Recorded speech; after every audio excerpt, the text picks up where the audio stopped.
Buenos días, prof. Afectados moralmente. Buenos días. ¿Y eso por qué, Miguel Ángel? ¿Qué le sucede? La clase pasada nos vapulearon bonito, la verdad. ¿Cómo? A ver, ¿cómo está eso? Explíqueme, quiero saber. Yo creo que se resume diciendo que pues, tuvimos clase con la maestra Juanita, entonces pues ya, Ah, ok, lo de sí. siempre. Es suficiente, no tiene que ahondar en Exacto, explicaciones. claro. Sí, las afecciones a la moral a largo plazo son a veces irreversibles según el individuo. Ok, bueno, cada quien cuenta como le fue en la feria, ¿no? Dicen por ahí. Pues aquí no nos va a ir mejor, creo, porque vamos ya a entrar en una etapa crítica, digamos, de los temas. De hecho, recuerdo mucho que nos decía el maestro Jacobo cuando llevé la clase con él. Nos decía, cada vez que vayamos a entrar a clase de África, vean algún meme, un video gracioso, porque aquí nada más vienen a deprimirse. Entonces, eh, creo que también les voy a hacer esa misma recomendación, ¿no? Porque ya vamos a entrar en temas un poco más escabrosos. Bueno, vamos a ser sinceros, o sea, puede irnos todo lo mal que queramos, pero al menos no vamos a ser los africanos que vamos a estar analizando durante la mayoría de los capítulos a partir de aquí. Y especialmente ahora que ya es el punto de inflexión. Como decía de hecho en la lectura, ya va a ser el tercer momento de la historia africana. El primero había sido como que la agricultura y el hierro, luego el segundo había sido algo así como las primeras culturas, y luego ese es el tercero, los europeos. Ahora sí la cosa se pone seria. Así es, entonces para todos y todas ustedes ya saben a lo que nos atenemos a partir de ahora, sobre todo con los dos siguientes temas. Entonces, sí, ahí vamos ahí a tener algunas secuelas probablemente. Muy bien, antes de comenzar, permítanme iniciar la grabación de la clase para poder ir trabajando, para que nos alcance el tiempo suficiente. Muy bien, listo. Ahora sí ya podríamos continuar. Bueno, la clase anterior estuvimos abordando este asunto de los musulmanes. Digo, igual lo estamos viendo a muy, muy grandes rasgos porque lo que viene ya son temas más complejos, un poco más extensos. De hecho, lo que queda de la unidad las próximas 3 semanas aproximadamente, es decir, hasta antes de la semana de evaluación, de la primera etapa, del primer momento del semestre, se lo vamos a dedicar a estos procesos que vienen, ¿no? De la aparición de los europeos. Ahí iremos viendo cómo avanzamos, pero por lo pronto estamos viendo un panorama general, ¿no? Vimos la sesión pasada, perdón, esta situación de los musulmanes, de su influencia, de cómo los árabes ya habían participado de alguna u otra manera en el comercio y cuestiones de este tipo. Y bueno, ampliamos un poco más al respecto. Y una de las cosas, una de las coyunturas que vimos es que el norte de África empieza a pasar por una etapa de decadencia en todos los sentidos, demográfico, económico, político, cultural inclusive, después de todos estos intelectuales que generó durante la Edad Media musulmana en África. San Agustín, bueno, él no era musulmán, pero en el norte de África, ¿no? San Agustín de Hipona, Averroes, Ibn Khaldun, varias personas que desarrollaron el intelecto del norte de África. Bueno, ahora estamos en una etapa de decadencia y si recuerdan, vimos que uno de los nodos de transición hacia a un nuevo periodo histórico es precisamente la aparición de los europeos. Claro, para este momento, es decir, para el siglo XV, todavía no es esta fase extendida de la presencia europea. Se trata todavía apenas de un periodo de exploración o de expediciones. Sin embargo, es lo que marca el rumbo. Para ese momento que ya estaba en crisis y en decadencia el mundo musulmán en el norte de África y se había bloqueado la ruta de la seda por los turcos otomanos, bueno, aquí ya hay una nueva visión o una nueva transformación. Muy bien, Miguel Ángel tiene la mano levantada, lo escuchamos. Sí, era justamente nada más para comentar rápidamente, como mencionaba, de este como declive que se va a experimentar también igual en la clase de Asia Antigua. El maestro Jacobo nos hablaba un poco del comercio marítimo que tenía China. Dice, pues, ¿a alguien le suena a Mogadiscio? Y pues, más o menos. Somalia, pues, la caída del Halcón Negro, la ciudad donde es la película, el suceso histórico, de que están tan mal, los warlords han causado la fractura del gobierno estatal, un poco como sigue en la actualidad, y bueno, es esa ciudad que vemos como desquebrajada, un estado fallido. Dice, bueno, según las crónicas chinas, al momento que comerciaban con ellos, Mogadiscio la describían como una ciudad hecha de oro puro. Sí, digo, los mitos ahí van a pervivir y de hecho también esa va a ser una de las motivaciones. Bueno, antes de seguir, Mogadiscio, recuerden, está en Somalia, lo que hoy es la capital de Somalia, en el Cuerno de África, que da la cara al Índico. Mucho de las motivaciones que van a tener los europeos no solo va a ser la búsqueda alterna de una ruta hacia las Indias Orientales, va a ser precisamente toda esta mitificación que se tiene de lo desconocido. Entonces, debido a esas circunstancias es que se van a lanzar a la aventura, literalmente a la aventura, porque era una zona totalmente desconocida, inexplorada, e incluso no se sabía que había un límite o que había un borde en la zona sur del continente africano. De estos mitos, ¿no? De ciudades de oro, estaban buscando el nuevo El Dorado, o continuaban la búsqueda del Dorado, que los españoles también lo van a hacer al continente americano, claro, sin éxito, pero tiene que ver mucho con eso. De hecho, si se dieron cuenta en la lectura, las exploraciones portuguesas en la costa africana se van a adentrar poco, pero van a ir buscando las minas y la forma de explotar los minerales. Muy bien, José Ricardo tiene la mano levantada, lo escuchamos.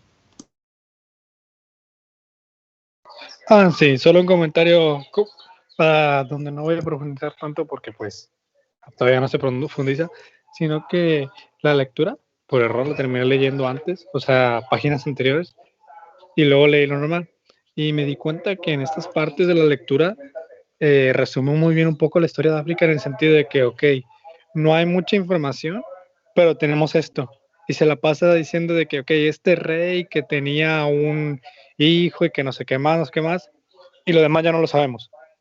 Y decía de que no sé, pensamos que esto fue en el siglo XVI por el eclipse, que eso no sé si venía en la lectura o lo leí antes, porque pues lo leí todo así. Y me pareció interesante porque cuando llegan los portugueses, ya son los portugueses de que un relato más detallado, de que con nombre, a lo mejor dónde visitaron, dónde estuvieron, y ahí sí uno se percata cómo la historia de África ya va a ser más detallada porque los europeos la tuvieron que detallar y porque también pudieron haber ignorado todo lo que los africanos hicieron. Efectivamente, y de hecho lo mencionamos en la primera sesión o en la segunda sesión. Me parece que fue en la segunda sesión que hablamos de las dificultades de afrontar la historia africana. Y dijimos que las fuentes documentales con las que se van a contar para reconstruir o construir una historia de África van a ser fuentes primero griegas, romanas, un poco de las egipcias, hebreas, pero van a ser fundamentalmente las europeas. Entonces, Berto profundiza al respecto y con diferentes procesos paralelos es que también se ha podido reconstruir un poco de la historia de África, o al menos algunos de sus periodos históricos. Entonces, qué bueno que notaste eso en algún momento, y como les dije también en un momento determinado, las páginas aquí son lo que necesitamos para trabajar, pero si alguien quiere profundizar al respecto y tiene la oportunidad, adelante. Eso siempre es recomendable. Digo, lo ideal sería leer los libros completos, claro, pero entendemos la circunstancia que pues eso nos llevaría mucho tiempo. Muy bien, gracias, José Ricardo.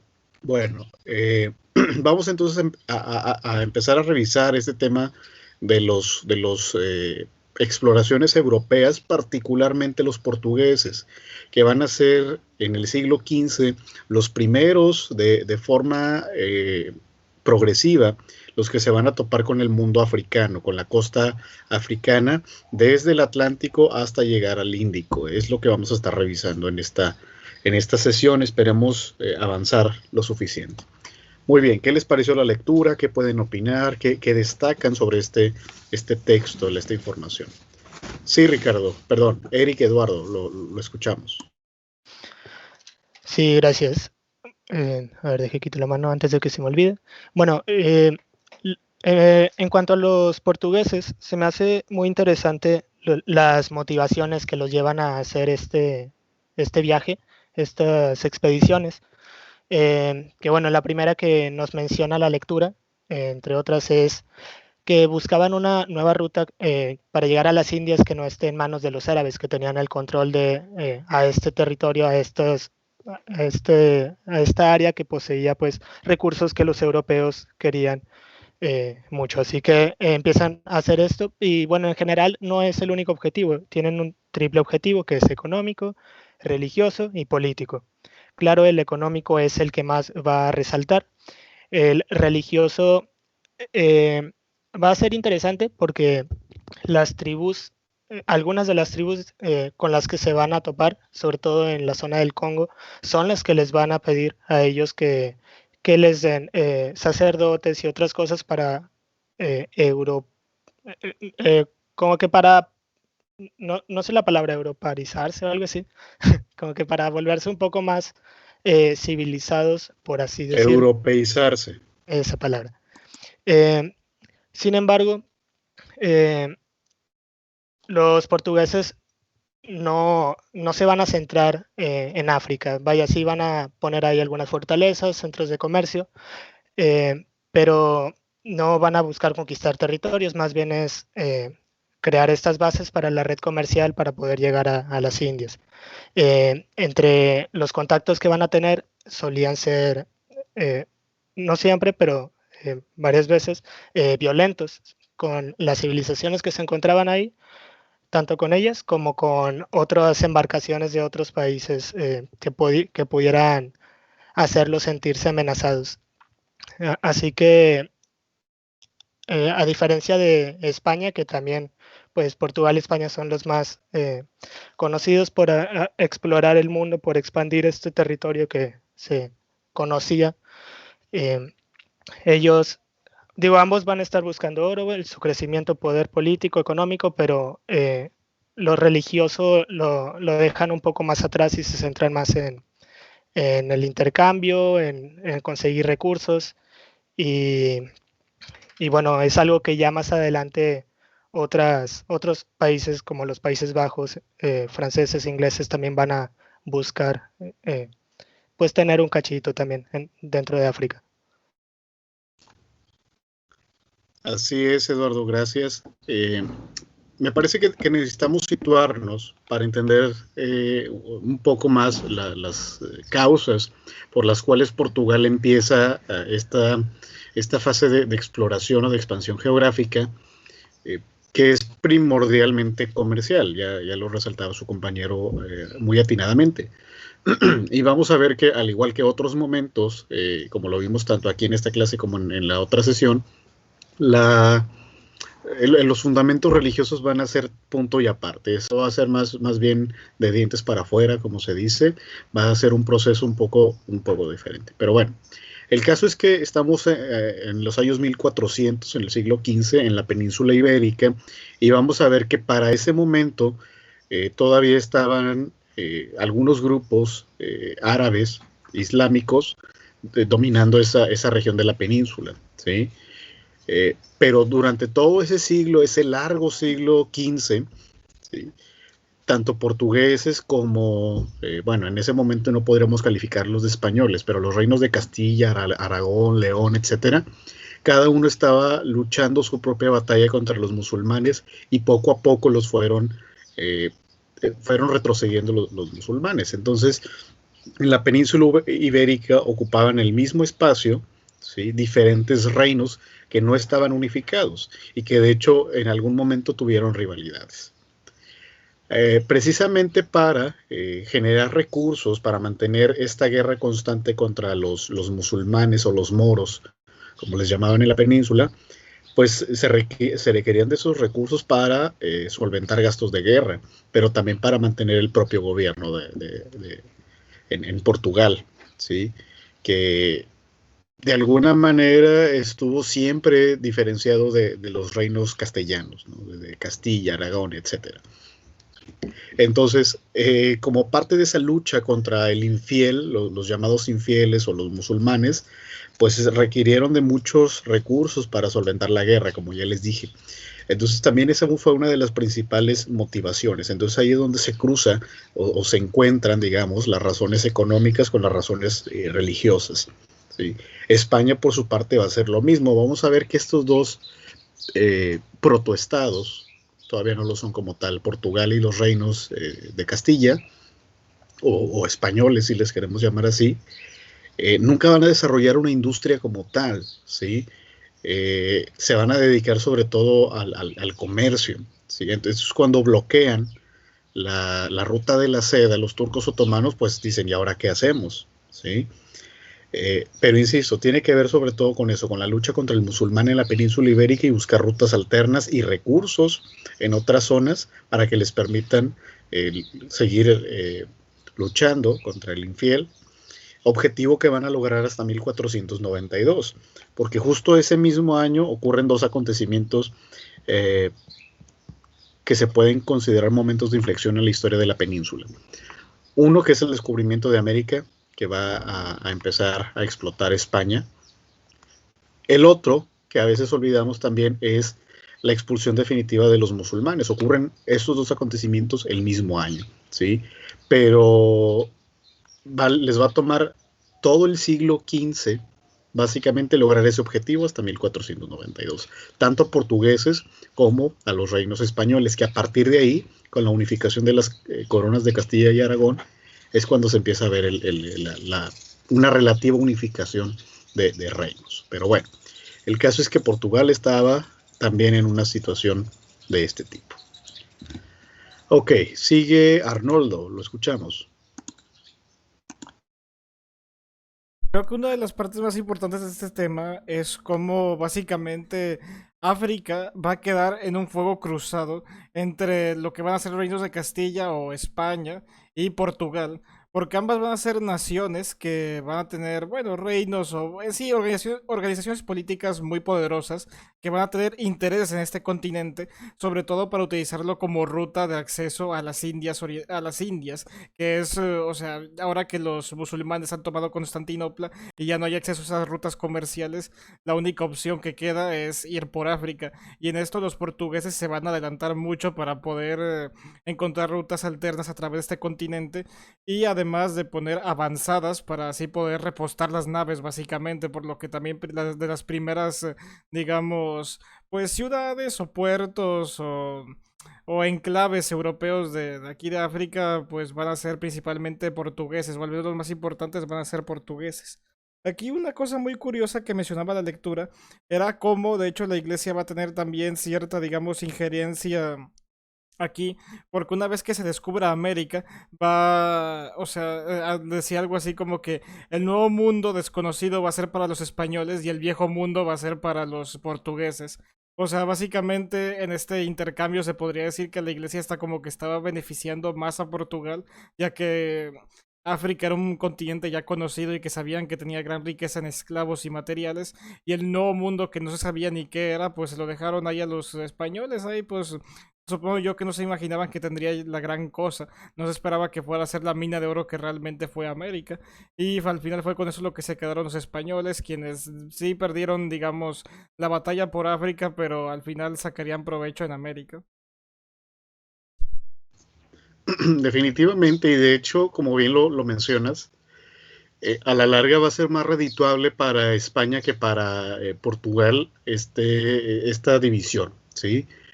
Cuando se descubre América, ya había avanzado mucho la exploración hacia África, entonces aquí el conflicto que tenían ya en la península Portugal y España, ¿sí? O los reinos españoles, va a aumentar porque ahora se van a pelear por quién va a tener la dominación, digamos, del mundo, ¿sí? Literalmente hablando. o de rutas alternas para darle la vuelta al globo. Entonces, se firma el Tratado de Tordesillas en 1494 y el Papa en ese momento es el que decide, ¿sí?, cómo se va a hacer esta distribución, pero definitivamente quien va a resultar ganando va a ser los españoles. Claro, no lo sabían porque el continente era nuevo o el espacio era nuevo, entonces no sabían lo que se iban a encontrar. Pero África, aunque ya se sabía de su existencia desde siglos atrás, tampoco se sabía qué había al interior del continente, ¿sí? Entonces también va a ser una moneda al aire para los portugueses al momento de bordear la costa africana y tratar de sacar el mayor provecho a la Es larga. cierto, es otra cosa importante. Una de las razones por las que no se sabía mucho de África, además de lo difícil de transitar y todo eso, es los rumores. Y sí, suena banal, pero lo que pasa es que muchos rumores de lo que había en África habían llegado a los cristianos de parte de los musulmanes, quienes normalmente narraban todo tipo de historias de ciudades o de cosas que había en el interior del continente, muchas veces simplemente para asustarlos, para que no estuvieran molestando en sus ciudades, que eran obviamente islámicas y no querían convertirse al cristianismo.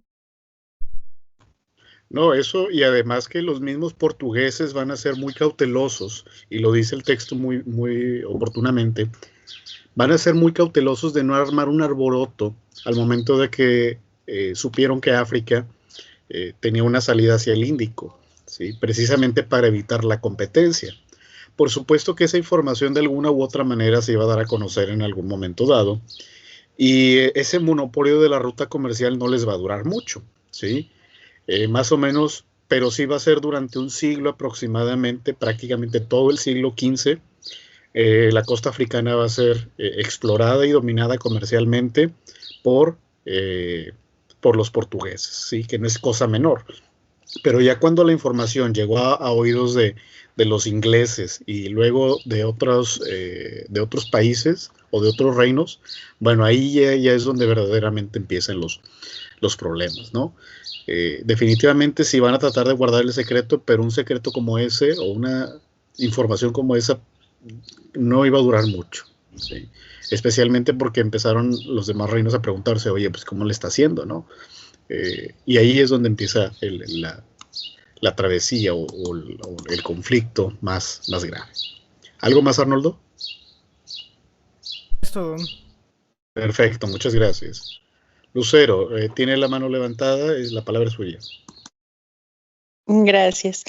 Sí, aquí ya vamos viendo que también que la lectura lo resalta en muchos párrafos, ya entre diferentes partes de los capítulos, bueno, el capítulo y de los subtemas, pero sí se va teniendo que los portugueses solamente quieren ya comercializar en sí, quieren nada más tener algo mercantil y no en sí de que, bueno, tal vez sí, no lo vi mucho en la lectura de la, tal vez al principio en lo que era Guinea, la Guinea portuguesa, ya ahí se iba a tener una venta, bueno, una compra de personas de color, pero por parte de lo mismo mercantil, ¿verdad? Pero vamos viendo que para tener también la escala en la ruta de las Indias, van teniendo a todo mercenario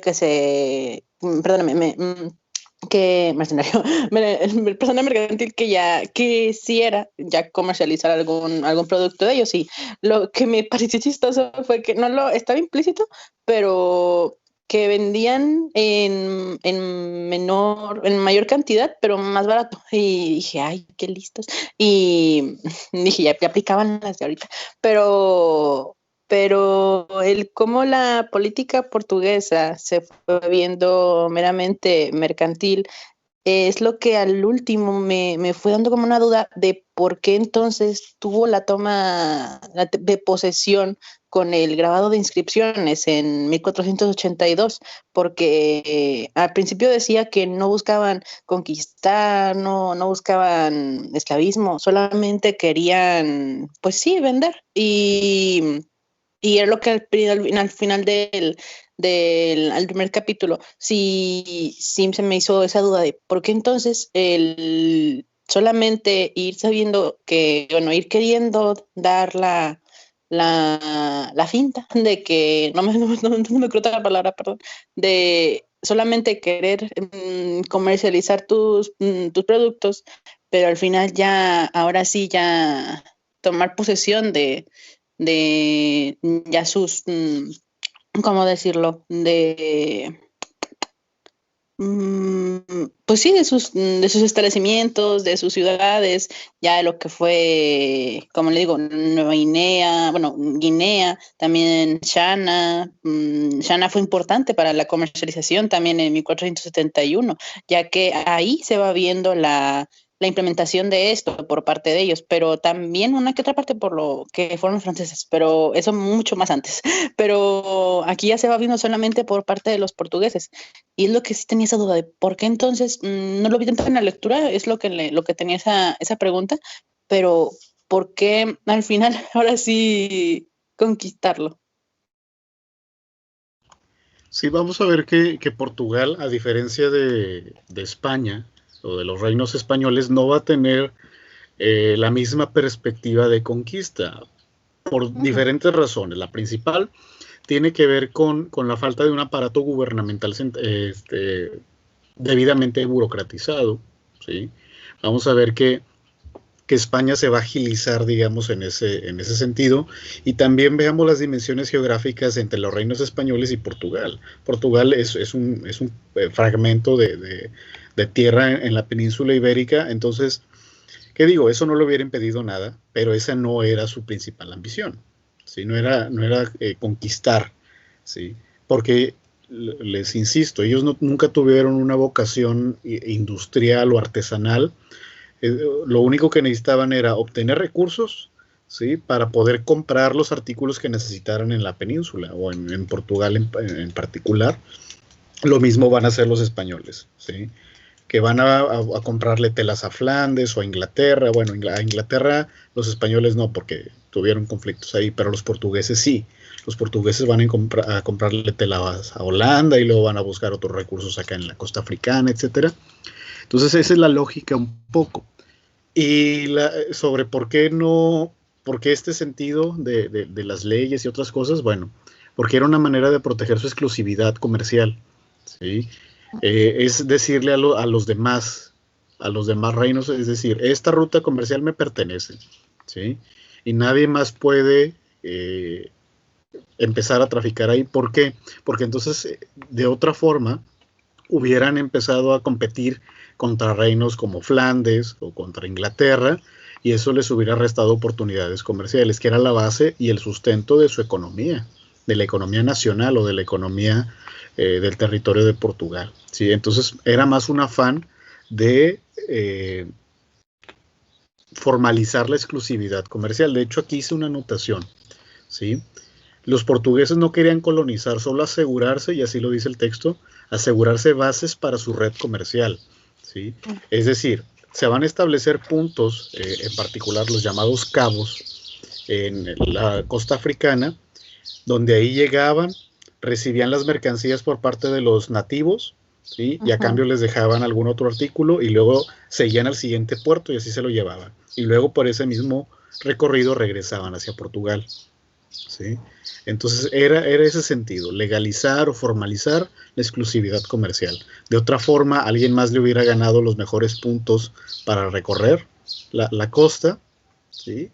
Y entonces ahí ya hubiera estado en problemas, cosa que le ocurrió a principios del siglo XVI.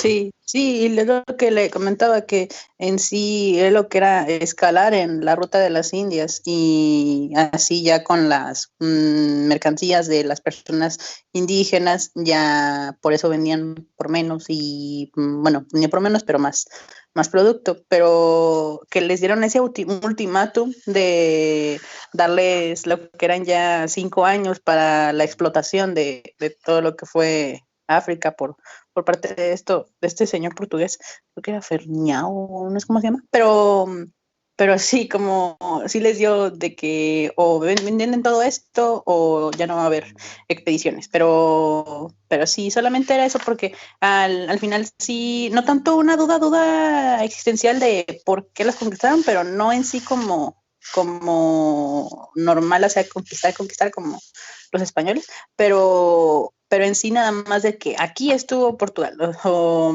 aquí de que esa tierra es mía, ya es mi posesión y ya no vas a comercializar así como usted decía, pero bueno, ya me quedó claro. Gracias. Pues sí, de hecho esa nunca va a ser su intención, digo, la vocación comercial de los portugueses va a ser muy, muy evidente en ese momento. De hecho, cuando llegan a Brasil en 1500, tampoco empiezan a conquistar el territorio, lo empiezan a colonizar de forma gradual y relativamente pacífico, ¿sí? Porque también los grupos indígenas estaban muy, muy aislados y dispersos a lo largo de lo que es Brasil. Y luego también, si revisan la historia brasileña, la independencia se va a lograr por la vía pacífica y por mutuo acuerdo con Portugal, ¿sí? No va a ser los procesos independentistas del resto de América Latina. Y de hecho también hubo un momento en que España, durante la época de las guerras napoleónicas, cuando Napoleón cruza España para llegar a Portugal, el mismo rey de Portugal se va a vivir a Brasil y desde ahí gobierna su imperio, ¿sí? Entonces es una situación sui generis la que ocurre con los portugueses, porque precisamente su perspectiva acerca del gobierno y de la expansión territorial era muy diferente, y me atrevo a decirlo, del resto de los reinos europeos, ¿sí? A lo mejor se va a parecer mucho al sistema inglés, o el inglés se va a parecer mucho al sistema portugués, pero tiene que ver con eso, ¿sí? Entonces la historia de Brasil también se cuenta muy aparte, no solo por el idioma y por la llegada de un grupo diferente al español, sino por el proceso de expansión y de colonización. Son procesos totalmente diferentes, Sí. coinciden en algunas cosas, pero tiene que ver con eso. Entonces, eso mismo que ya había estado haciendo en África desde 1450 aproximadamente, algo similar lo va a seguir haciendo en Brasil. De hecho, todavía hasta mediados del siglo XVII no van a pasar de las costas brasileñas, ¿sí? Aunque nominalmente el territorio les pertenecía por lo del Tratado de Tordesillas, ¿sí? No van a establecer grandes establecimientos fabriles ni ciudades, únicamente van a mantenerse en la costa, ¿sí? Y algo similar que ya habían estado haciendo en África. Entonces, en ese sentido, la historia de Brasil también es muy, muy interesante y muy atípica respecto a América Latina española, o la España, o América, la América española, ¿no? Ujú. ¿Algo más, Lucero? No, esto. Perfecto, muy bien, muchas gracias por su participación. ¿Alguien más quiere contribuir a la clase con algún comentario? Sí, Emerson, le escuchamos. Sí, maestro, gracias. Bueno, sí, creo que, como bien menciona, es muy relevante este como aspecto que caracteriza a Portugal, que no estaba interesado en este tipo de colonizaciones, a diferencia de otros estados europeos, sino que como que se recalca mucho también, ahí Berto pues, lo remarca, que estaban muy interesados principalmente pues, en las riquezas de Asia. Entonces, de cierta forma, el descubrimiento de América pues, fue un aspecto que favoreció el desarrollo de estas rutas por parte de los portugueses, porque eso de cierta forma desvió la atención de las otras potencias europeas hacia América, cuando en realidad ellos no se centraron esencialmente en este nuevo continente, sino que siempre se esmeraron en llegar hasta Asia, y pues ese fue como su objetivo principal siempre, ¿no? Entonces, eso también yo creo que lo podemos ver cuando se menciona que al llegar a África pues, no se interesaban en las riquezas que había ahí. Bueno, el marfil, el oro que había, ¿no? Se menciona que pues, era escaso, ¿no? Y que ya sería posteriormente, después de que empezaron a establecer ya relaciones con algunos estados africanos, como el de el Congo, por ahí se menciona, y que pues, llegaron precisamente a europeizarse, ¿no? Como comentábamos hace rato, pues ya fue que empezaron como a eh, tener más noción sobre pues, lo que implicaban la esclavización o la esclavitud en el sentido pues comercial. Entonces, yo creo que esos aspectos son algunos que pues, caracterizan a Portugal y que pues, yo creo que es muy importante que tomemos en cuenta porque, bueno, vemos que su como proceso de pues ocupación de otras regiones, pues es muy diferente al de otras potencias ahí europeas de aquel entonces.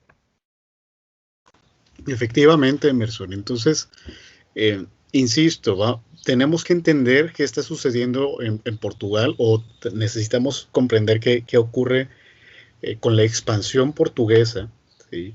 Porque entonces eso nos va a permitir entender por qué lo sacaron también tan rápido del juego, ¿sí? Una vez que llegaron los ingleses y los holandeses, Portugal va para atrás, ¿sí? Entonces, lentamente, la misma ruta que estableció Portugal para hacer el recorrido a través de la costa africana, ¿sí? O sea, no va a tardar ni 20 años e Inglaterra va a utilizar esa misma ruta. Se le acaba la exclusividad a Portugal, ¿sí? Porque no pudo esconder el secreto más tiempo, obviamente, ¿sí? Y luego más adelante van a seguir los holandeses y así sucesivamente. Entonces, también ese fue un factor a favor y en contra al mismo tiempo para Portugal. A favor en el sentido de que pues no requería muchos recursos para estos viajes o para esta travesía comercial, ¿sí?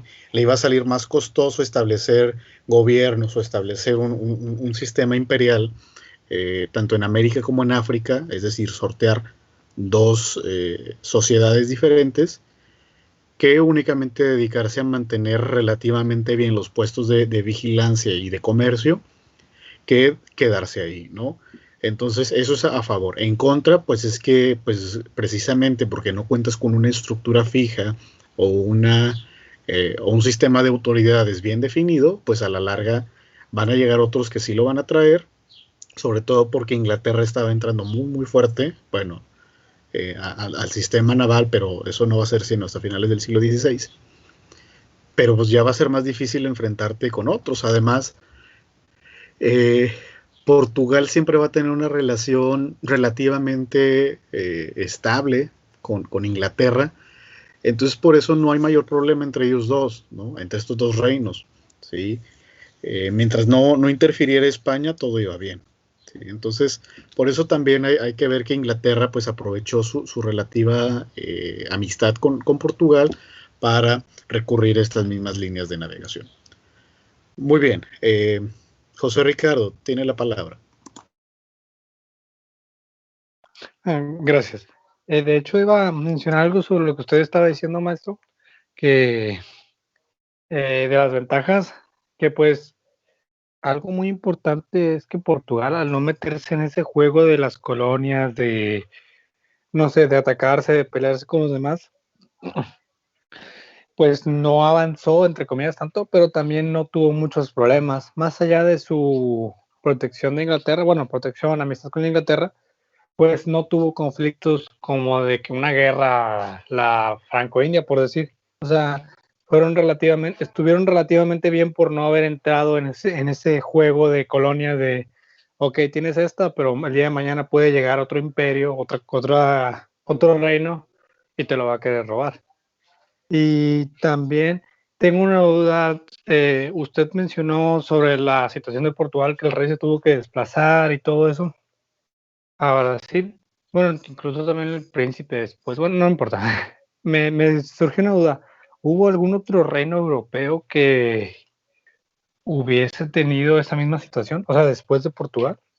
¿O alguna vez hubo, o sea, una pregunta en general, no tanto de África, sino en general? Porque me quedé pensando, por ejemplo, en Inglaterra y no se me ocurrió.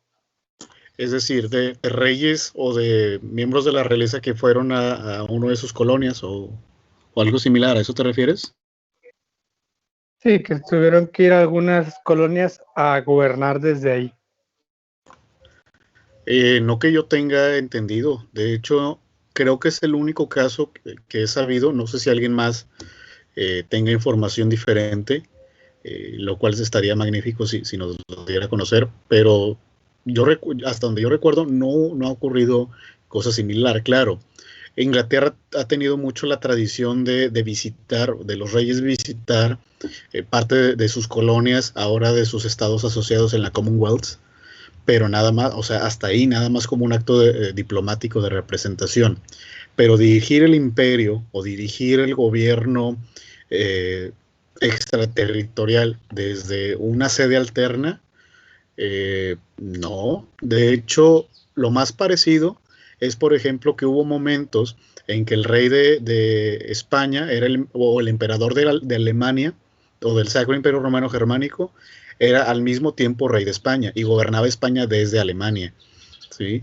Que era Carlos V de España y primero de Alemania, ¿sí? Entonces, esa es una situación que podría ser. También en algún momento un gobierno español gobernó Portugal, de ahí varios de sus problemas. Eso podría ser lo más parecido, ¿sí? Pero de ahí en fuera, no. Dice Carlos Villarreal, creo que solo el Imperio de Portugal es el único que fue dirigido fuera de su capital y sobre todo el único desde América. Efectivamente, ¿sí? Que nos lo refrenda aquí su compañero. Exactamente, no se sabe, o no sé yo por lo menos de algún caso similar al de Portugal, ¿sí? Entonces también es bastante histórico en ese sentido, ¿no? Insisto, a lo mejor lo más parecido es eso, el gobierno del Sacro Imperio Románico sobre España, por el mismo gobernante, pero de ahí en fuera no. Sí, entonces es también un caso muy, muy atípico. De hecho, nos falta mucho explorar la historia de Portugal. Cuando vemos historia europea contemporánea o historia moderna, ¿sí? Poco sabemos sobre Portugal, ¿no? Ok. ¿Alguien más? ¿Algo más? Gracias. Perfecto, muy bien. Sí, entonces aquí en el chat les dejé un libro. No es mi autor favorito, es bastante parcial en algunos aspectos. No siempre. Es este libro de Leslie Vettel, que no es mujer, es hombre, porque yo también tuve ese detalle cuando lo revisé. Creíamos todos los compañeros que era una autora, pero no. Es un autor inglés. Y se hizo esta enciclopedia sobre historia de América Latina.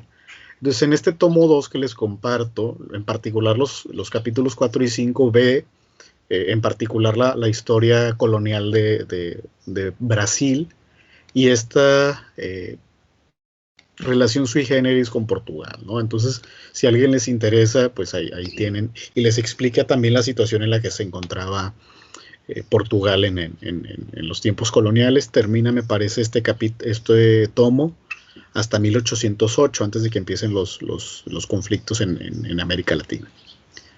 Muy bien. Siguiente pregunta. Vamos a revisar. Ahora, estamos hablando del sistema comercial español, pero portugués, a lo largo de la costa africana. ¿Pero qué comerciaban?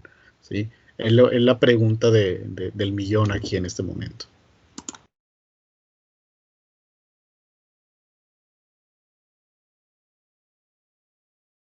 ¿Se refiere, Qué maestro, buena. a qué comerciaban desde las Indias o qué llegaron a comerciar en África? En general, ¿sí? O sea, ¿qué trajeron desde las Indias Orientales y qué extraían desde África? Sí, Arnoldo, lo escuchamos. Ok, bien, no sé qué pasó con el micrófono, como que... Bueno, en fin, entre lo que recuerdo que mencionaba de lectura es que, bueno, obviamente el comercio de esclavos, o sea, los europeos van a extraer muchos esclavos de África, pero también algo curioso es que los europeos van a llevar a África otros tipos de cultivos que van a ayudar a que la población de estas zonas empiece a aumentar. Así que, bueno, ahí podríamos hablar de unos intercambios, no el principal, pero sí de entre los que hay, de que esclavos para Europa y otros tipos de cultivos para África. Ok, Miguel Ángel, dígame. Sí, profe. Tengo entendido que lo que se va a traer de las Indias es sobre todo especias. He entendido que ese fue como el gran problema de Europa, que caracterizó bastante también a Inglaterra, y con esto va a empezar también la creación de las compañías. De hecho, en Indonesia va a haber una isla que le van a llamar la isla de las especies, creo. Y es el chiste recurrente de que las especies llevaron a Inglaterra a cruzar todo el mundo, colonizando todos los lugares, y en su comida típica ni siquiera condimenta nada. Así es. Nos dice Brenda Alvarado de África, el comercio del marfil. Carlos nos dice la caña de azúcar llegada, fue llevada de África hacia América. ¿Sí? La caña de azúcar es nativa de África y se llevó hacia el continente. De hecho, los portugueses fueron los que llevaron la caña de azúcar a Brasil. Y de ahí después lo llevaron los españoles y la distribuyeron por el Caribe y hasta México inclusive. De hecho, aquí en Nuevo León se cultivaba caña, claro, no en cantidades industriales, pero sí. Islas Afortunadas es donde querían conquistarlas por algún producto, sí. Islas Afortunadas, ahí menciona el autor que les llamaron las Islas Tormentosas, porque una de las expediciones hubo una tormenta y empezó a desviar digamos, el curso de navegación, pero a la larga fue lo que les permitió conocer que África tenía una salida hacia el Índico. Entonces, para no desanimar a los comerciantes y a los marineros, el rey del momento decidió cambiarle el nombre a las Islas Afortunadas, pero es por ese sentido. No por un producto en particular, sino por la situación geográfica indispensable para continuar la ruta hacia las Indias. ¿Sí? ¿Algo más?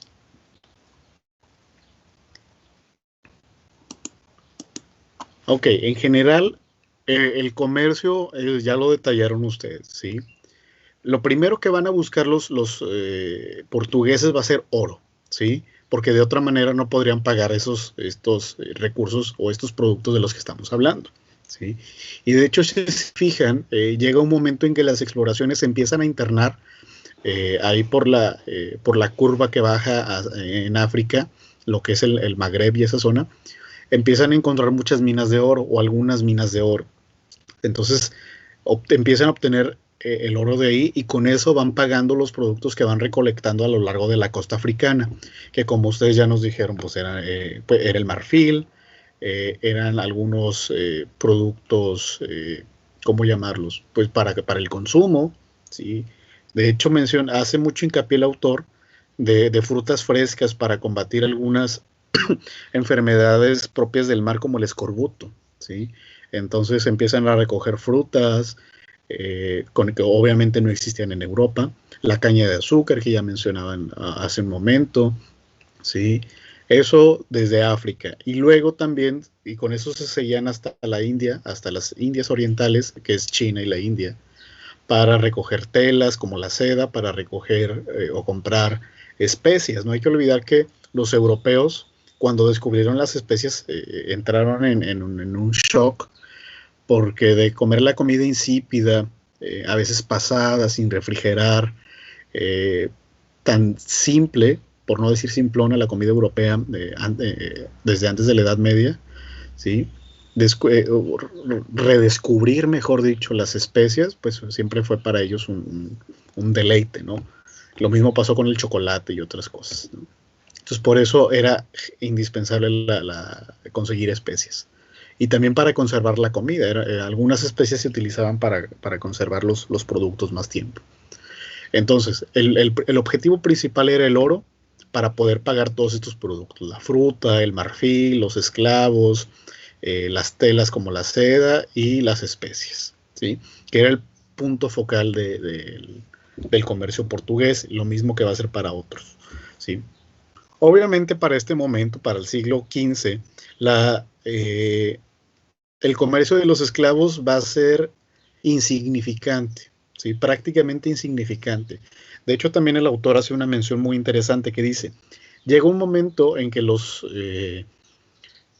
portugueses no saben qué hacer con tantos esclavos que les ofrecen los nativos. Es decir, algunas poblaciones cercanas a la costa africana se internaban más al centro del continente, capturaban esclavos negros o capturaban personas negras que vendían como esclavos y se las ofrecían a los portugueses, y los portugueses decían, pero pues nosotros para qué los queremos, ¿no? Entonces llegó un momento en que los portugueses, ¿sí? Pues dijeron, bueno, vamos a aceptarlos, pero por buena voluntad, para no pelearnos con los nativos y que nos sigan ayudando. Entonces se llevaban esos nativos, esos esclavos a Portugal y ahí los liberaban y muchos se instruyeron y cosas similares, ¿no? Pero cuando descubren la caña de azúcar y las condiciones que hay en Brasil, ahí es cuando empieza el comercio extensivo de esclavos, pero ya es en el siglo XVI, ¿sí? Entonces todavía para este momento se trata de un comercio tímido de esclavos e insisto, era más por un compromiso con los nativos para mantener la paz que por ganar dinero. Al final pues no les convenía traficar con esclavos porque les salía más caro el traslado y mantenerlos que lo que les daban por ellos. Igual algunos ingleses comerciaban con ellos a principios del XVI, pero era para asuntos domésticos y cosas similares, ¿no? Dice José Ricardo, un dato gracioso: el fósforo funge como conservador de alimentos, efectivamente. Entonces ahí vamos a ver varios casos. Muy bien, ¿alguien más que tenga algo que aportar a la clase?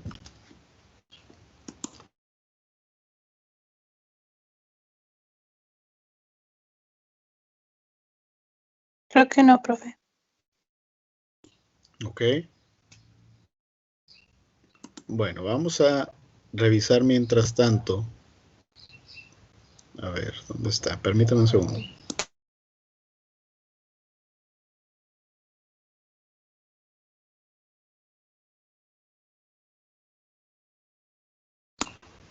Listo, ya lo encontré.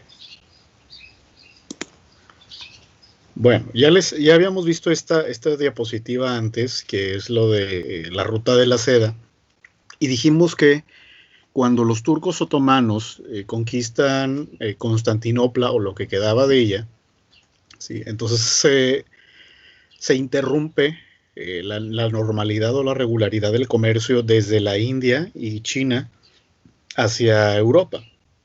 Sí, y de hecho también una de las lecturas menciona que los venecianos y los genoveses no tenían mayor prejuicio para comerciar con los musulmanes. De hecho, tenían una religión relativamente relajada y al ser tan autónomos, pues también tenían ese punto a favor, ¿no? Y ahí nos habíamos quedado y les dije que ahí es también donde empieza con mayor inquietud la exploración por rutas alternas. Claro que los portugueses empiezan antes, pero ya explicamos por qué: para conseguir oro y recursos para combatir a los musulmanes en la península. Pero este es un motivo más y superior para continuar con esta búsqueda, ¿sí? Bertó hace una mención sobre Framuro, ¿sí?, que de alguna manera es también otro punto coyuntural en la historia de las expediciones por África, que dice que Framuro, con base en relatos del príncipe Enrique el Navegante, ¿sí?, diseña este mapa. Los relatos son como de 1420, 1430, y Framuro lo retoma y diseña este mapa hacia 1459, lo cual va a servir de base para futuras expediciones, ¿no? Entonces, lo más importante de este mapa no es la idea o da la visión a muchos comerciantes y navegantes de que era posible rodear África, ¿sí?, y llegar al Océano Índico, justamente 6 años después del bloqueo en Constantinopla, ¿sí? Entonces, para nosotros el mapa está de cabeza, pero era la forma en que veían al mundo desde Europa, ¿sí? Entonces, desde ese punto de vista es la forma en que se visualiza el mundo conocido en ese tiempo, ¿sí? Circulado en rojo está África, y ahí es donde también podríamos empezar a cuestionar otro de los grandes mitos de la historia, o mejor dicho, redirigir los argumentos históricos, en el sentido de que si los portugueses estuvieron explorando desde 1415, 1420, ¿sí?, me parece que también ellos ya sabían, como muchos otros anteriormente, que la Tierra era redonda, era esférica, y que luego atribuirle eso a Colón como criterio para validar las exploraciones. Bueno, entonces tendríamos que también ahí empezar a cuestionarnos esa idea, ¿no? De que Colón se dio cuenta de que la Tierra es redonda. Por favor, me parece que todos los exploradores previos a Colón, ¿sí? Incluso los vikingos y otros grupos más expertos en el área de la navegación, ya estaban conscientes de que la Tierra es redonda, era esférica, pero por obvias razones, como la Inquisición, pues obviamente no contravenían lo establecido por la Iglesia y sobre todo por la creencia tolemaica de que el mundo era plano. Sí, pero aquí bueno. yo he leído varias cosas y eso es básicamente eso, que los navegantes sabían todos entre ellos que pues lógicamente la Tierra tendría que ser redonda simplemente por el hecho de que los barcos al horizonte en el mar se desaparecen, o sea, como si estuviesen bajando, como si fuese una esfera. Pero pues no lo decían porque pues había demasiada presión política al respecto, realmente no les convenía estarlo diciendo por ahí, pero de alguna forma lo sabían entre ellos, simplemente no lo andan predicando. Sí, por supuesto, era un secreto o era información, más que un secreto, información de oficio, del oficio, ¿no? Es lo que el oficio les dejó. Y por supuesto que los navegantes y los comerciantes de diferentes partes del mundo tenían la noción de que el mundo, y estaban convencidos de que el mundo era esférico, era redondo, ¿sí? Y si se fijan en las ilustraciones alrededor del mapa, el mismo mapa es redondo. Eso ya nos dice algo, ¿no? Pero también las imágenes que están alrededor del círculo son esféricas, ¿sí? Entonces ya desde ahí nos estamos dando cuenta de que los navegantes y los comerciantes estaban totalmente conscientes de ello.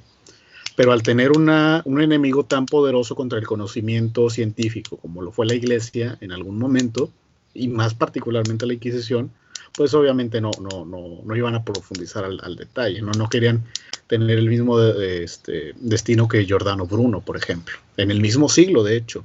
Es en ese mismo siglo que queman a Giordano Bruno, o a principios del siglo XVI. Por decir que el centro del universo o de la galaxia era el Sol y no la Tierra, y gira alrededor de él. Pero bueno, esa es otra historia. Entonces, de hecho no llevan historia de la ciencia, ¿verdad? También eso estaría maravilloso.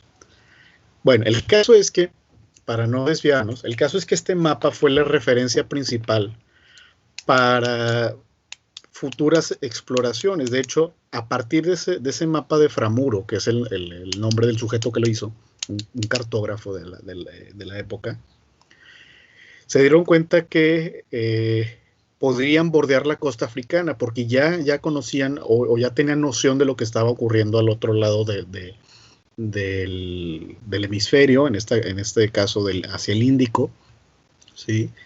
Entonces, si recuerdan la lectura, dice que a partir de 1498 o 1500 ya logran darle la vuelta a África y ya establecen definitivamente la ruta hacia las Indias Orientales, ¿no? Entonces, eso se va a convertir en el punto de referencia indiscutible para los portugueses primero y luego para el resto de los comerciantes y navegantes europeos, ¿sí? Entonces, por eso quise destacarles este mapa, por varias razones que ya mencioné, que, insisto, el autor destaca considerablemente. ¿Algo hasta aquí? ¿Alguna duda o comentario?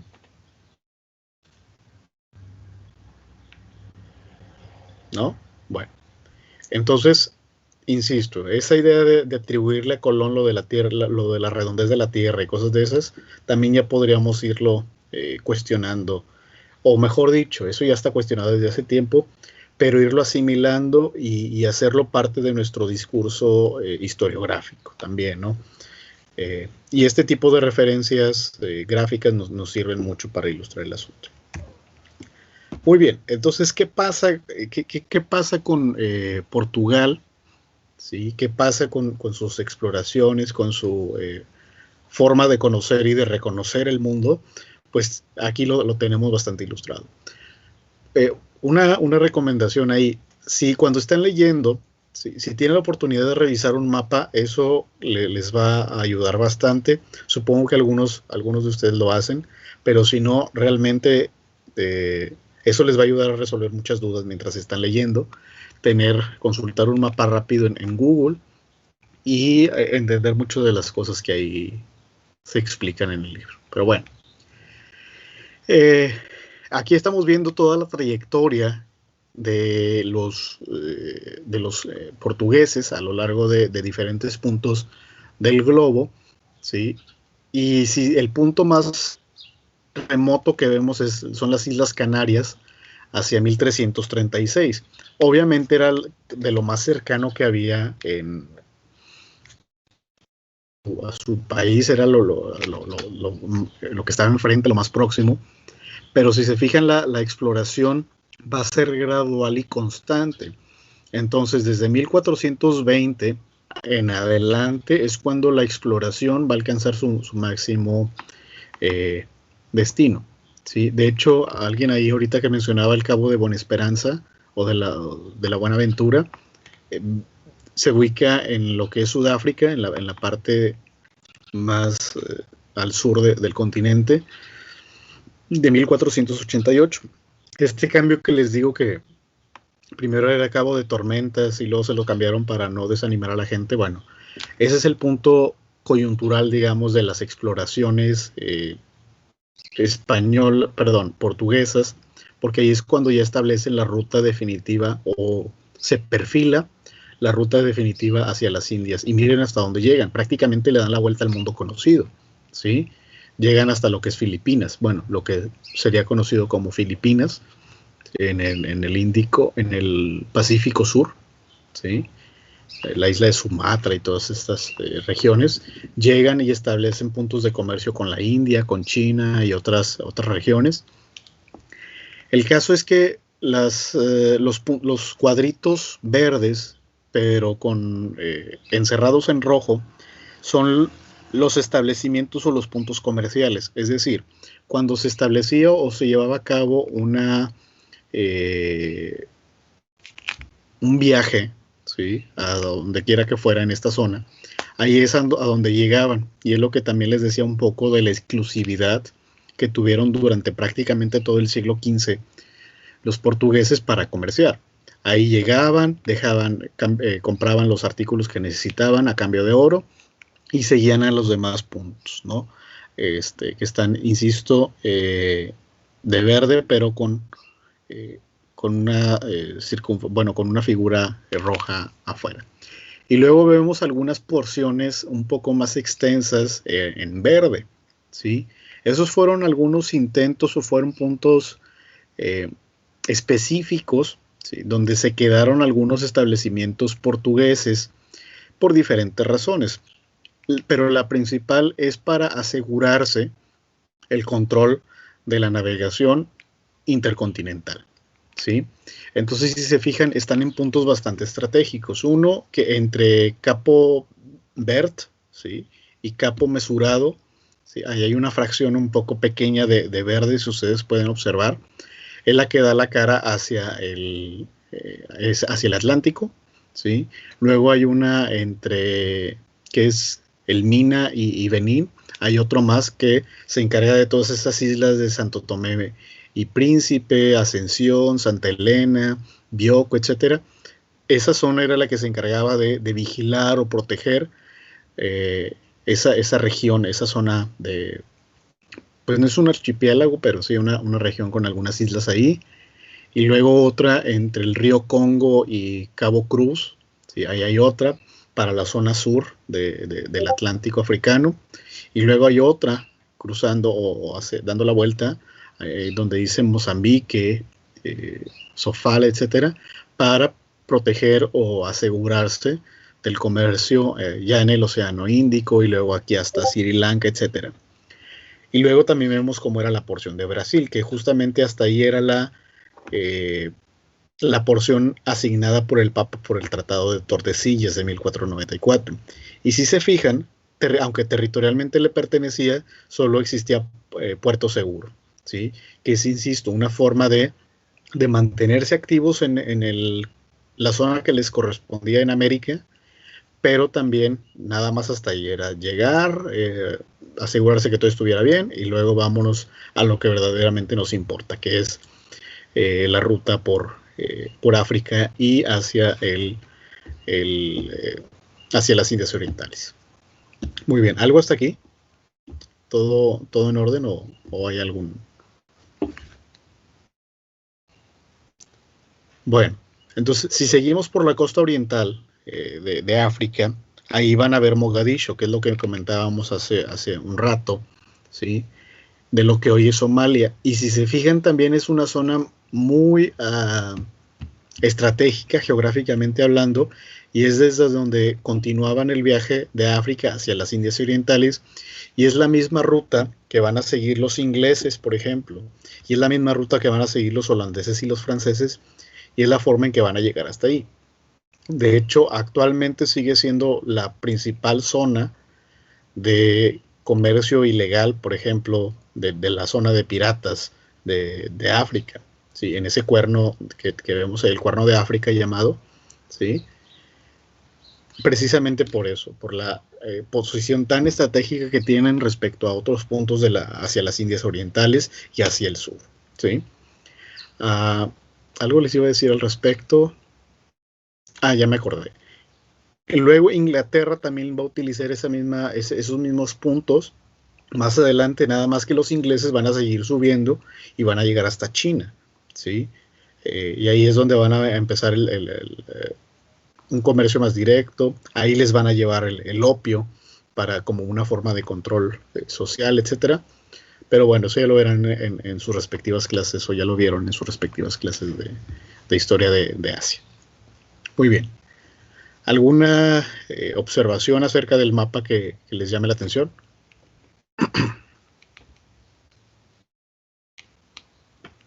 Es de esperarse que lo que fue en su momento tan importante para el comercio marítimo como es Mogadiscio, hoy en día sigue siendo aún un lugar importante de ese aspecto, aún si no es de la manera más legal posible.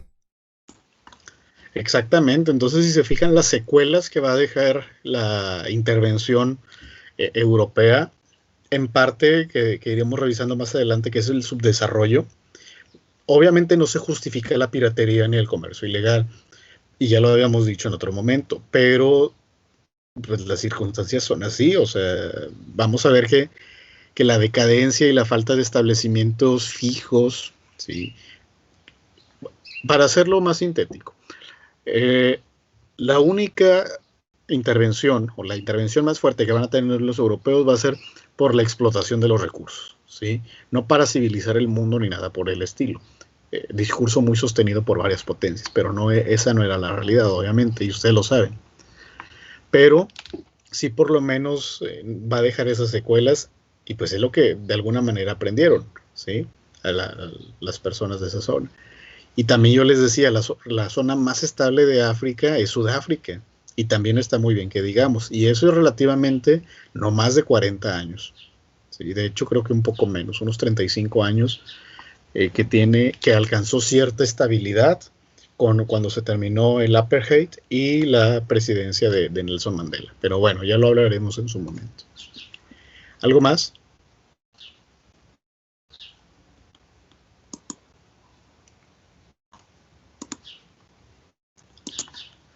Muy bien, seguimos entonces. El caso es que durante todo el siglo XV, ¿sí? Y parte del XVI, Portugal va a ser el líder indiscutible del comercio intercontinental. Ya lo habíamos discutido también en otro momento. Alguien comentó aquí que se trataba de una primer globalización, algunas expediciones más o algunos sistemas comerciales más antiguos, ¿sí? Pero me parece que aquí es donde realmente empieza una globalización en toda la extensión de la palabra, ¿sí? Ya se conocen prácticamente todos los continentes, falta obviamente explorar Australia y compañía, pero prácticamente todo ya se tiene una noción más completa sobre el mundo, ¿sí? O al menos, insisto, más noción que conocimiento, pero ese es un punto debatible. Ahora, una vez que los portugueses se quedan con el monopolio de las exploraciones y del comercio intercontinental, ¿sí? Pues entonces ahí es donde va a empezar a aparecer pues gente interesada al respecto, ¿no? Claro que esto va a ser lentamente. No hay que olvidar que todavía para el siglo XV y todavía el siglo XVI, Europa no estaba en su mejor momento, ¿sí? De hecho, hay muchos discursos historiográficos que afirman que todavía para ese momento Europa todavía se encontraba en una situación medieval en toda la extensión de la palabra. Claro que ya había aparecido el Renacimiento, pero vamos a ver que el Renacimiento va a ser un fenómeno aislado, ¿sí? Y no muy duradero. Entonces, los sistemas políticos, los sistemas económicos, el sistema religioso va a ser todavía muy medieval. Hay quienes afirman que esta situación medieval se va a extender algunos dicen que hasta el descubrimiento de América en 1492, ¿sí? Y otros van a decir que se va a continuar, depende del país, ¿no? Por ejemplo, en Gran Bretaña hasta que se forma, hasta la época isabelina, y más en particular la formación de la Armada Naval Británica en 1588. Hay otros que lo extienden hasta la Revolución Industrial, otros incluso hasta la Revolución Francesa. Pero bueno, este no es el punto a debate. El caso es que hay que entender la situación un poco europea, todavía pues aforme, si lo queremos llamar así, porque están los conflictos religiosos, todos estos están asimilando el descubrimiento de nuevas formas de vida, ¿sí? Entonces Europa, no se encontraba en las mejores condiciones, de hecho no lo va a estar sino hasta 1650, si ustedes quieren, y de hecho nada más va a ser Francia e Inglaterra. Prusia o lo que es Alemania estaba totalmente fragmentado, pero bueno, esa es otra historia. El caso es que por eso las expediciones van a ser tan graduales y tan distantes una de la otra, ¿sí? Pero no van a quitar, a partir de que empiezan las expediciones europeas, no van a quitar el dedo del renglón y van a seguir hacia adelante, ¿sí? Igual, al principio no hay que olvidar que los motivos eran fundamentalmente comerciales por esta idea del mercantilismo, que ya les había dicho en algún momento, de la acumulación masiva de metales preciosos, ¿sí? Pero luego cuando se rediseña el sistema económico mundial, europeo mejor dicho, a mediados del siglo XVII, con esto de la fisiocracia, es decir, la acumulación de tierras, ahí es donde van a empezar los problemas, ¿sí? Entonces, hacia 1650 aproximadamente, en Francia es donde surge esta teoría de la fisiocracia, de que el valor o la riqueza de los países se genera a partir del territorio. Entonces, entre más territorio o más tierras tengas, más rico eres como país, ¿sí?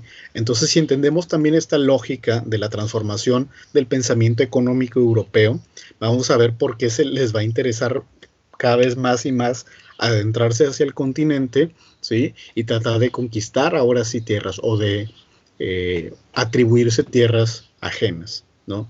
Porque bajo esta perspectiva creían que iban a ser más ricos, ¿sí? Porque no solo era la tierra, sino todos los recursos que hubiera en ellos, incluyendo a las personas. Entonces, esta transformación hacia 1650 aproximadamente y el surgimiento de la fisiocracia, ¿sí? De hecho, surge un poco antes. Es donde va a aparecer esta idea de la apropiación del territorio. Ahí ya no va a haber vuelta atrás, ¿sí? Y ahí es donde empezamos a ver ya lo que después vamos a conocer como colonialismo en su máxima expresión. Entonces aquí todavía es una etapa primigenia, entonces si notan, les va a tomar todavía un par de siglos, ¿sí? 2 siglos y medio aproximadamente, empezar ya a dedicar recursos gubernamentales cada reino para hacerse de tierras y de recursos, ¿sí? Aquí vemos a los portugueses que desde 1420 empiezan esta oleada de expediciones y que culmina hacia 1500, ¿sí? Es decir, para 1500 la ruta comercial ya estaba plenamente definida, ¿sí? Ya lo que vamos a ver más allá, hacia las Indias Orientales, ya es más ganancia, porque ya habían logrado su objetivo, ¿sí? Pero por lo menos para 1500 ya estaba definida la ruta que rodeaba todo África, ¿sí? Que no es cosa menor, ¿sí? Y aquí les pongo una nota que es precisamente hacia 1500, cuando comienza el tráfico de esclavos en un sentido redituable, podríamos llamar, porque a muchos de estos ya se los empiezan a llevar a Brasil. Pero insisto, se trata todavía de un comercio incipiente o tímido. Ya hasta cuando llegan las otras potencias o estas supuestas potencias, y luego empieza la expansión de los territorios americanos y otras cosas que ya estuvimos revisando también, entonces ya empieza el tráfico de esclavos de una manera extensiva. De hecho, vamos a dedicarle un par de sesiones exclusivamente a esta situación. Hacia 1530 empiezan las expediciones de los británicos, bueno, de los ingleses, mejor dicho. Gran Bretaña no existía en ese momento. Hasta 1704, me parece. Bueno, el caso es que los ingleses van a empezar también ahí tímidamente a acercarse. Ya les decía que los ingleses siempre van a tener una relación cordial con los portugueses, por lo cual nos podemos explicar esta intromisión, digamos, de los ingleses. Luego los holandeses, ¿sí? Hacia 1600, el inicio del siglo XVII, van a también a hacer su aparición ahí. Para ese momento es cuando empieza Holanda como una potencia naval y comercial sin precedentes. Me parece que es la primer gran potencia europea que aparece en el mundo, ¿sí? Los holandeses, sin embargo, no les va a durar mucho esta trayectoria, no más de 50 años se van a dedicar a eso, porque es justamente cuando Inglaterra empieza a armar sus fuerzas navales, ¿sí? Y entonces ahí ya cambia el rumbo de Holanda. Francia hacia 1626, que ya habíamos visto un poco lo que estaba ocurriendo en Francia, que prácticamente vivía todavía en un sistema feudal para ese momento, por lo cual las exploraciones pues no eran de su interés, ¿sí? Pero tampoco querían quedarse atrás respecto a Inglaterra, que va a ser su enemigo natural durante varios siglos. Lo que sí me llamó mucho la atención, no sé ustedes, fue Suecia, ¿sí? Que en 1657 empieza ahí. Ubiquemos dónde está Suecia, que es en la parte más norteña de Europa. Entonces sí me llamó mucho la atención. No sé qué rayos estaba buscando Suecia en África, pero bueno, ahí participa también. Y Prusia, durante un tiempo, no más de 50 años, ¿sí? Y que se enfrasca también en una búsqueda por territorio, pero insisto, Prusia son un montón de reinos o de ducados o principados dispersos, aunque ligados entre sí. Entonces es un sistema muy extraño el que tuvieron los prusianos hasta la unificación definitiva de Alemania en 1870. Entonces por eso entendemos por qué su exploración o su intervención en África fue relativamente de corta duración, ¿sí? Que no duró más de 50 años, pero tiene que ver con eso, con los intereses que tenían por preservar más su unidad interna, ¿sí? O el consenso interno, que aventurarse en algo más afuera del territorio europeo. ¿Algo hasta aquí? ¿Alguna observación? ¿Alguna pregunta? ¿O todo en orden? Todo bien, profe. Perfecto. Muy bien. Bueno, y aquí vemos una perspectiva ya más reciente, ¿sí? De las exploraciones y la intervención europea en África. Obviamente esto lo vamos a ver con muchísimo más detenimiento más adelante. Simplemente quisiera detallar aquí una cuestión. Si se fijan en la simbología, vemos que los británicos, que están marcados con figuras rojas, ¿sí? Son los que primero se avientan a la aventura adentro del continente, ¿sí? Entonces ya no solo les interesa bordear la costa africana, sino ver qué hay más allá, ¿sí?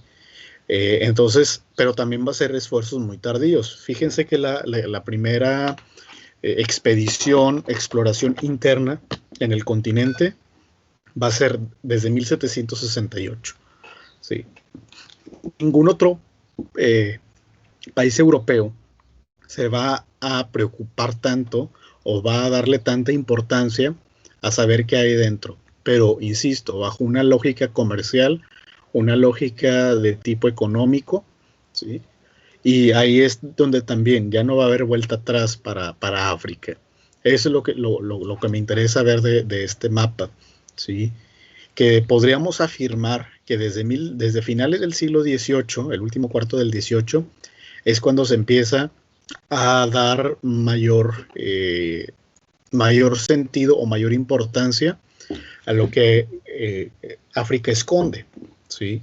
Y de hecho todavía no es una colonización como tal, sino hasta 1850 aproximadamente. Entonces, hasta este momento lo que vemos son únicamente exploración, dedicarse al comercio bordeando la costa africana con destino a las Indias Orientales y hasta ahí, ¿sí? África, insisto, va a seguir siendo tan desconocido como incluso podría serlo para nosotros en este momento. Claro que las circunstancias son diferentes.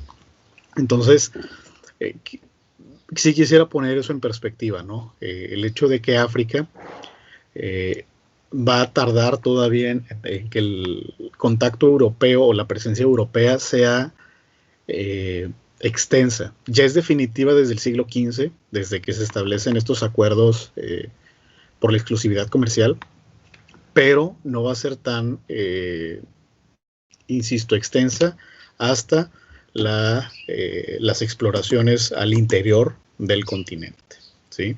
Entonces ahí es donde podemos ver un punto coyuntural, un punto de inflexión en la historia africana, ¿sí? A ver, ¿algo más hasta aquí? Pero supongo que eso explica por qué los ingleses tienen en sus museos tantas cosas que no son precisamente de Inglaterra. Sí, pues, es decir, el Museo Británico se estableció a partir del saqueo, ¿sí? Por eso tienen salas tan grandes, repletas o dedicadas a regiones del mundo que exploraron y que se aprovecharon de ellos, ¿sí? De hecho, me parece que el Museo Británico tiene más piezas egipcias que los museos egipcios como tal, ¿sí? Precisamente por eso. Y algo similar va a ocurrir con Francia, ¿sí? Pero a Francia no le va a tocar la ventaja, entre comillas, de explorar Egipto, ¿sí? De hecho, también vamos a ver cómo, y eso es muy interesante, cómo Gran Bretaña o Inglaterra se preocupó por hacer una conexión desde el Mediterráneo hasta el Índico, ¿sí? Entonces ellos colonizaron o se apropiaron de territorio de norte a sur, desde Egipto hasta Sudáfrica, ¿sí? Siguiendo las líneas de los ríos. Ya lo veremos, pero fueron bastante inteligentes en ese sentido. Pero también hay que entender que las exploraciones desde finales del siglo XVIII pues les dieron ese conocimiento y esa pues ventaja, si lo queremos ver así, pero que tiene que ver mucho con eso, ¿no? Y a la larga va a ser lo necesario. ¿Algo más? De acuerdo. ¿Qué sigue? ¿Qué vamos a ver ahora? ¿Sí? Pues precisamente vamos a ver qué ocurre cuando los europeos entran a profundidad, ¿sí? A explotar África, porque digamos, no lo podríamos decir de otra forma. Una explotación del continente africano, cuando empieza este cruce o esta triangulación entre África, Europa y América. ¿Sí? Ahí es cuando empieza el verdadero asunto que nos atañe a nosotros. A partir de este momento vamos a revisar los asuntos con un poco más de calma, porque son muchos los elementos que tenemos que revisar para comprender mejor este proceso. Entonces, la siguiente semana se la vamos a dedicar exclusivamente a revisar el tráfico, el comercio de esclavos, ¿sí? O de personas esclavizadas, y lo vamos a ver en dos momentos o en dos fases de esta situación. Una, el proceso, es decir, cómo se interesan los europeos por establecer el comercio de esclavos, para qué los querían, de dónde los traían y cómo los capturaban, y el traslado hacia América, ¿sí? No vamos a ver qué hacen en América porque pues, no tiene mucho sentido verlo ahorita, pero lo que sí vamos a ver en un segundo momento son las consecuencias que deja la esclavitud en África, ¿sí?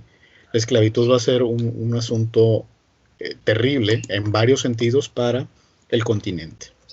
Entonces, ahora vamos a ver las lecturas un poco más sintéticas, con más calma, para desmenuzar bien este asunto, porque a la larga esto es lo que nos va a permitir entender la realidad actual de África.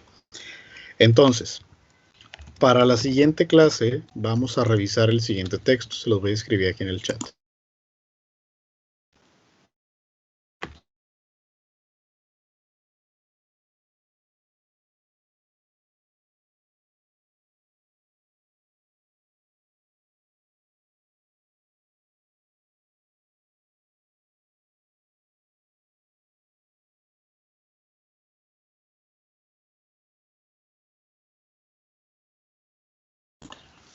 Entonces, para la siguiente clase, por favor, que sería el lunes, ¿sí?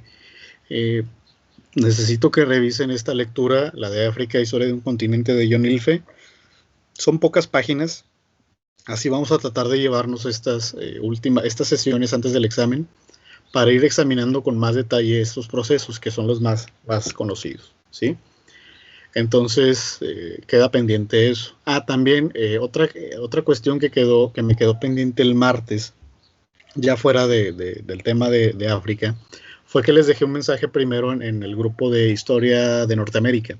Ahí fue un detalle mío que se me fue, porque primero les puse un mensaje de que sobre dividir las lecturas para otros días, pero no, eso va a ser para otros temas. Ahí sí ya tendremos que hacerlo más también pausado, ¿sí?